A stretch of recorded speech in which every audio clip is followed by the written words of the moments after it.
Hello, hello, hello, and welcome to our SPAA Authors Podcast. I'm so excited on today. We have with us this young lady. Her name is Jackie Grover, and I just want you all to I want to give her a chance to introduce herself. I'm just so excited to have her with us on today. Jackie, tell us a little bit about yourself and welcome on today. Thank you so much, Nita, for having me today. As she said, I'm Jackie Grover. My name is Jacqueline, but I go by Jackie. And I am a member of SPAA, and on the speaker side and on our theater side of the house. I'm a mother, I'm a wife, I'm an author, I'm a playwright, singer, do a lot of things, and work a full-time job. So got a lot on my plate and a very active member in my church. Oh, wow. So that's just a little bit about me. Wow. You have a lot on your plate, Jackie. Wow. Well, thank you so much. I do. I love it though.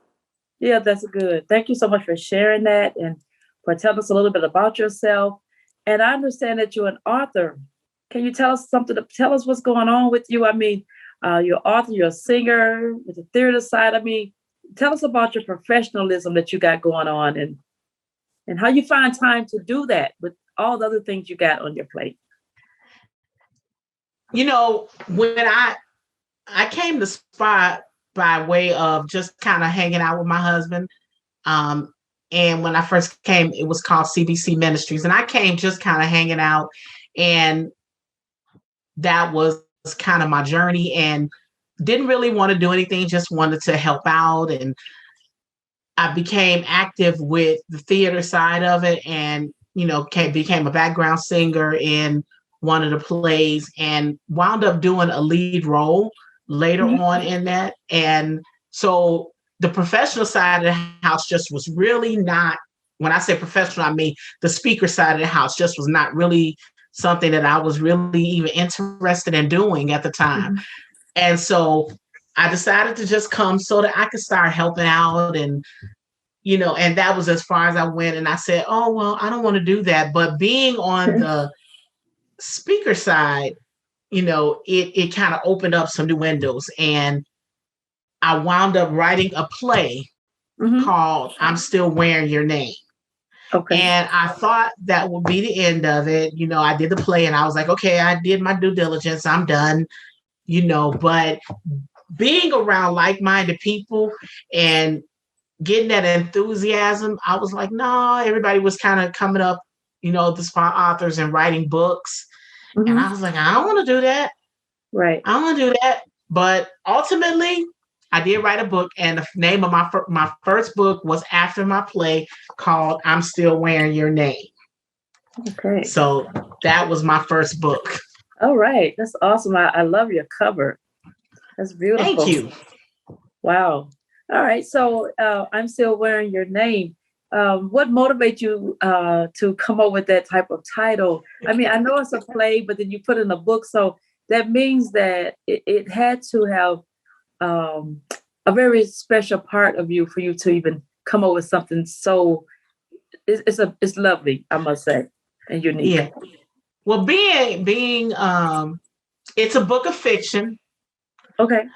It's a book. It is a book of fiction, but I like to say it's a book of fiction with threads of truth. All right, there you go. That's my story, and I'm sticking to it. Right. So what the book is about, it's about 4 married couples. Okay. And what happens in the lives of those couples when they allow outside forces to come inside of their marriages. Okay. And there can be some really, lust, love, and even murder. Even murder. So there can be some real things. And what inspired me about that is that just seeing different people around me and the relationships, that they go through, and even though some of the stuff may be stretched to the end, it is things that you actually see.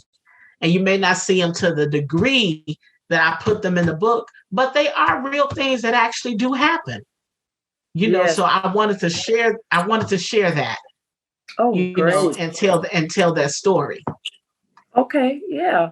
All right. That just by you telling that part, it's like my little antennas went up. I'm like, you know, the mystery part of it.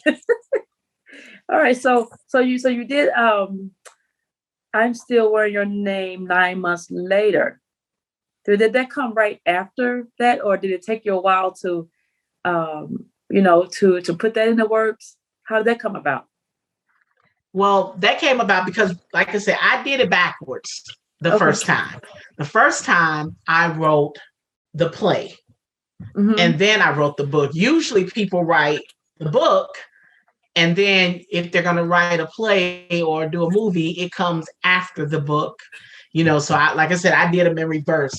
So during this pandemic, I actually wrote I'm Still Wearing Your Name 9 months later. And basically it's a sequel. So it's a sequel, and it's talking about what happened to these same characters. Oh, okay. And although it says 9 months later, there probably is a little more time that has passed in there. And so it talks about how these stories develop, what happened to them 9 months later, and still what can further happen when you lay down certain things. It said you lay down stuff, some come back to roost. So it's kind of that. So some of the decisions and the choices that we make can give us some different results 9 months later. At the time when you're doing them, you don't think about it. Exactly. But you think about it later. Exactly. And this book talks about some of the things that we do and what we do and how we have to lay them back and what can happen later when that happens. Yeah. I think about truth and consequences, There's some truth to it and there's some consequences, Even though you said it's a book of fiction, correct? But there's it's a book of fiction. But there's a lot of things that, that happens for real in people's lives. That stuff really will go on. So that's exciting. Wow. You know how you often hear people say, in every lie, there is some truth. Yes, exactly. Wow, that's great. I love it. I love it. All right. So, what can you tell me about some of the lessons and the challenges that you had while you were writing the book? Did you have any challenges? Did you have any time where you was writing your book when you were thinking, how did you come up with such a great, the idea and to put that together? What were some of the things you had to overcome to put it together? I first had to overcome, I would say I'm better now. I'm so much better now. And some of the ways that I'm better now is by way of being a part of SPAA. Mm-hmm.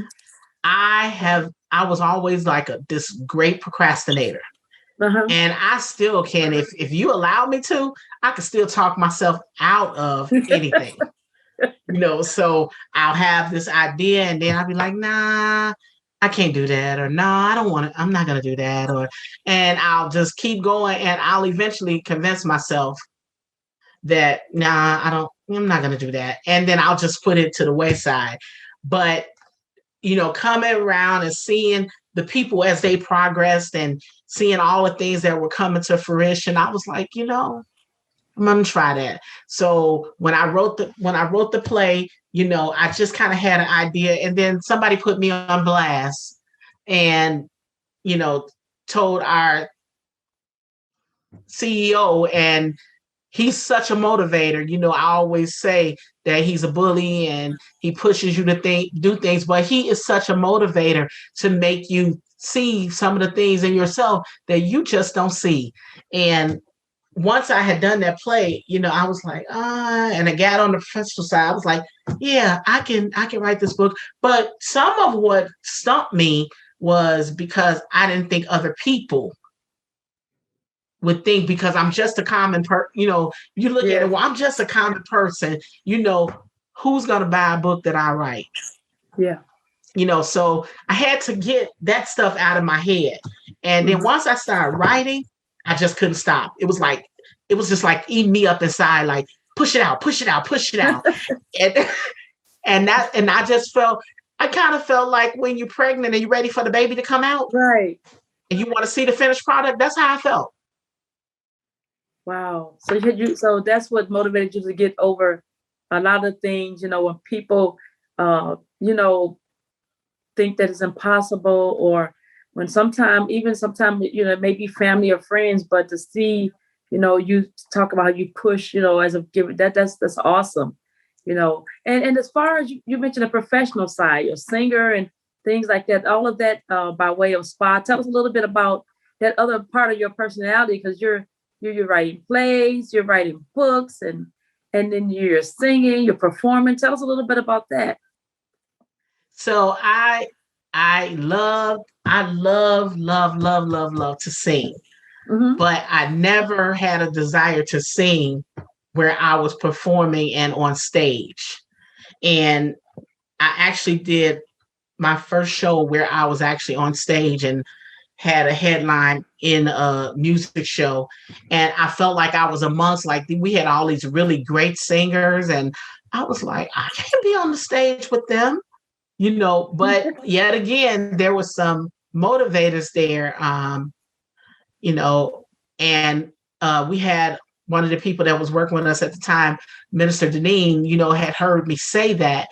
And she went back and told Dr. Wilkins, that, and he was like, don't you say that no more. He basically kind of let me know you can stand on the stage with anybody, and that made me feel good, and it made me be able to kind of hone my craft in. So I did that show. And I would say with every show that I've done, I've gotten more confident. I love to sing, but I never can say I've got confidence to the level. Every time I get ready to perform, I'm nervous. And people may not see that nerve. They shouldn't see it. But every time I get ready to perform, I'm nervous. And I think that's what helps me to kind of stay on top of my game, because if you think you already have got it, then there's nothing for you to learn. There's nothing for you to gain, and being nervous, I think, gives you that extra edge. Oh, yeah. So, that's good. That's meat for the soul. I think that helps a lot of people, because, for stage fright, and how, you hear them say that a lot of people, get fearful when they got to be out in public, So that's great. That's great. What kind of advice can you give people who may be looking to do some of the things that you're doing? I mean, you're doing such, great things. You have such a great imagination, just to put it all out there, to have that motivation and to do plays, to write books, to be performing, and what can you say to other people who may have these type of dreams, or who may think that, this is not for me, I can't do this, or I'm just an everyday person, I'm what can you say to them to let them know that they too can obtain some of the things that they're seeking to do? Well, one of the first things that I would say that they have to do is you got to get out of your own way. Yes. Because the only person that's holding you back is you. And I realized that, and I didn't realize that at first. The only one that's stopping me from doing the things that I want to do is me, and I used to worry about, well, they're not going to support me, or I don't want anybody to, think that I'm doing something that's inappropriate. So I'm just not going to do that. And I had to realize that at the end of the day, it's my life, and I get to live it the way that Jackie wants to live it. and you can either come along for the ride or you can take a seat on the side. It's your choice, and I didn't always feel like that, but now I don't really care. This is me. I would say even on our performance side, I'm always kind of known as the girl that sings the edgy songs. Mm-hmm. And the first time I did it, I was like, because I just didn't want people to think a certain thing, especially being the little church girl, And I'm like, you know what? At the end of the day, it doesn't change who I am or what I believe, mm-hmm. And people, if you allow people, yeah. And it's not your average person, but sometimes people will put you in a box. Mm-hmm. And I just think that, I'm too much to be put in a box. I know that's right. So I have to bust my way out. So that's what I would tell people, don't let people put you in a box. Yeah. Do you. Do the things that make you happy. Do the things that are going to help you to accomplish what you want to accomplish. I do catering and I do event planning and all that stuff. And it kind of all works in together for me. So these are all the things that I'm passionate about that I just try to make them all fit together. Yes, that's great. And, I'm glad that you mentioned some of the things that you did, because I was just going to ask you, you're such a busy woman. How do you balance, being a businesswoman, being a part of plays and writing books and performing and just everything? How do you balance that and then having a family?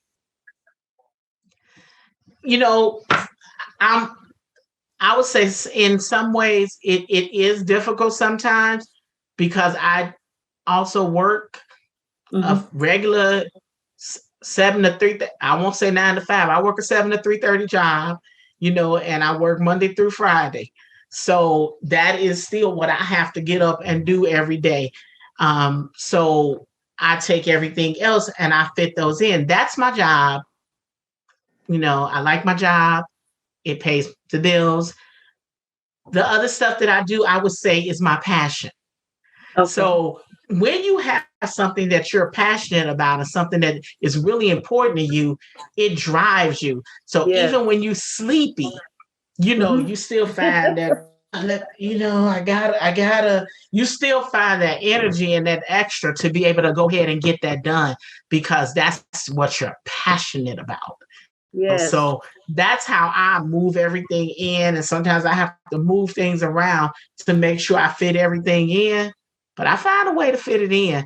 And the great thing for me that has been a help for me is because my son and my husband are both into the acting and, doing the performance. So some of the family time that I might have normally been taken away, it's not taken away because we're together, even just doing that. So that helps.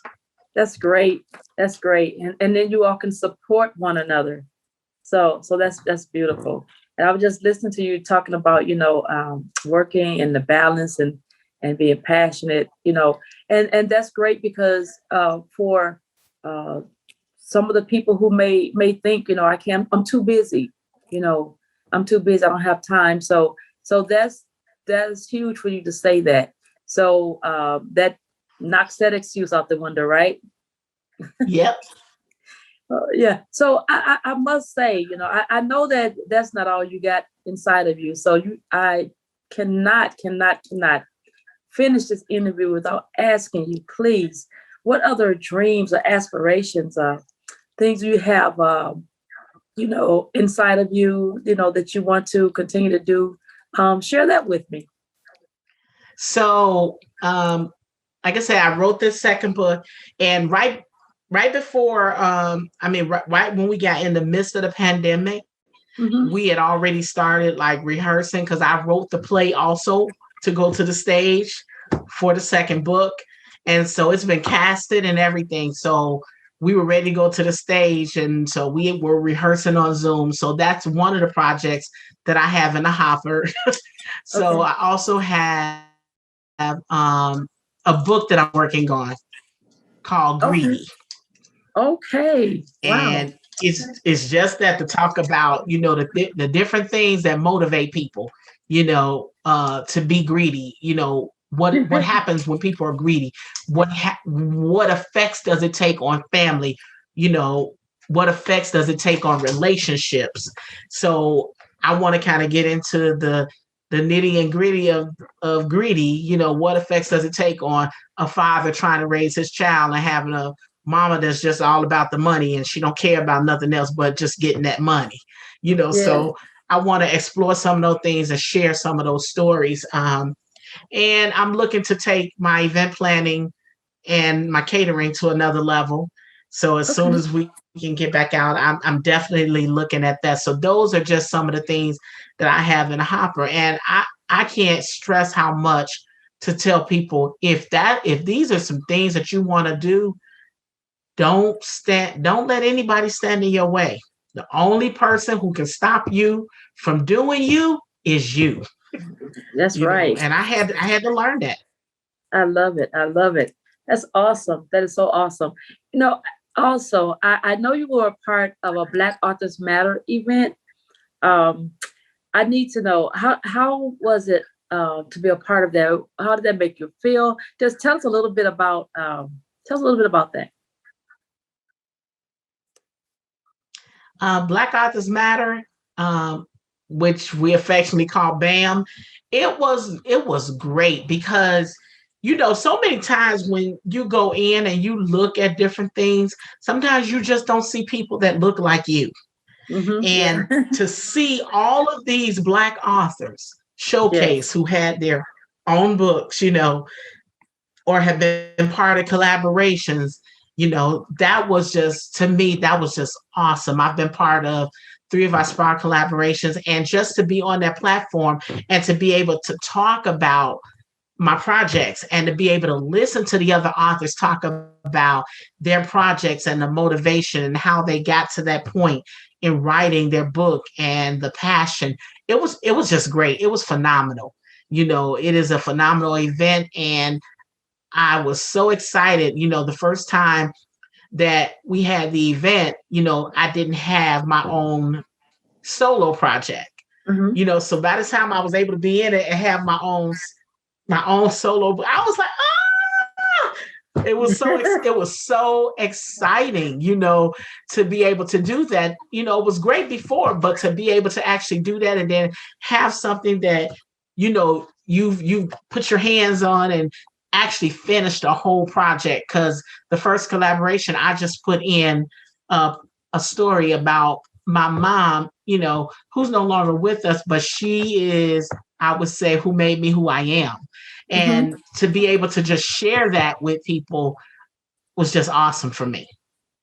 Oh So wow. yes, BAM is a great event. That's awesome. That is so great. I love it. I just you have so much inside of you. You're just such a fireball. I mean, what else do you do? What you are a bundle of joy. I mean, what else do you do as far as on behalf of SPA? I mean, you said that that you're a performer, you're a singer, you're author, and event planning, your mother, all these things, and that's by way of SPA. If someone wanted to learn more about it, they say, oh well, that's Jackie, and I can't possibly, um, be a part of something like that. It seemed like it's far fetched and things like that. I mean, and I know I heard you say, do you? Um, how can someone uh, be a part of something like this? What can you say to tell them how that they can step out and do something like this? I was just sharing that with one of my cousins who has so much inside of her and Mhm. wanted to get it out. So I'm the president of our Chicago and South chapter of SPA, and I invited her out to our meeting because I think that you get so much out of these trainings and out of the meetings. And I've shared with her because I wanted to give her an opportunity to come and see, you know, look at this. Look at Right. this. This is all because she was like, well, I can't. Yes, you can. Yes, you can. Let me show you some people that are doing that. You know, Yeah, let me show you some people that are doing that. And me being your cousin, let me show you how I got started with some of this, and she's really like, enjoying it and, talking to me about it often, and it's a wonderful organization. And I would tell anybody, take a chance on you, step out, because we say, oh, I don't have time. I can't, but we make time for what we want to make time for. And who better to make time for than yourself? that's right. So you got to step out and believe in you. That's right. Yes, that's huge. That's huge. Because there's so many different gifts, and I'm sure that you've seen so much in you that have come out. And how long have you been a part of SPA? If you mind sharing that with us? Ooh. Yeah. So because I started, like I said before, it was always SPA, but I started on the performing side before there was a SPA theater. Like I said, it was CBC Ministries, and I was coming with my husband. So it's been a number of years that I've been around now, and I would say I wouldn't trade it for anything. It has been the greatest experience for me, and I have seen so many things come to fruition, that I just didn't think I had in me, and it seemed like when things started coming out, it's kind of like, remember the Gremlin movie, and they say, don't get water on them. Don't get water on them. That's how I feel like somebody threw water on me, and all the different ones just started popping out. You're too much. You're hilarious. I love it. I love that. I love that in you. I love that personality. You're just full of spunk, never a dull moment, and that's great. That's great.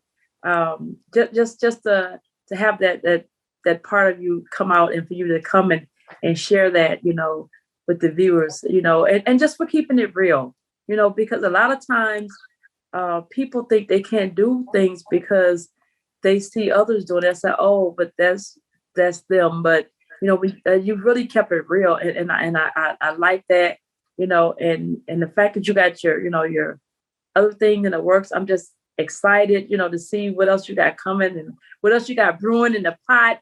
And if someone wanted to get one of your books, or to get on board with some of the things you got going on, why don't you tell us how they can reach out to you? I mean, you got your catering business, and you have other things. Tell us about how we can get in touch with you. So I have a website, and it's called Your Way Creations by Jay. And I'll spell it. It's YOURWaycreationsbyj.com. So that's my website. And on that website, it has my books. It has, if I'm doing a production, whatever it is, and then our SPA productions I also put on there. So those things, you can go to that and you can see all of that, or anything that I've got going on. My books are also on Amazon, and you would just type in the name of the book, and then put by Jacqueline Grover, and the book will come up. And so those are ways that you can get my book. Now, if you want to jump in, check out this wonderful organization, you can visit SPAAtheater.org. It's SPAATheater.org, or SPAUSA.org. So you can check those out, and it'll give you information about our upcoming productions. We do murder mysteries. We do all kind of stuff. We have monthly training sessions that you can jump in on. So that's the information of how you can get in touch with us and jump on this great bandwagon. That's great. And do you have a social media as well that reflects any of your books or anything? Yeah, my social media, I'm on as Your Way Creations by Jay.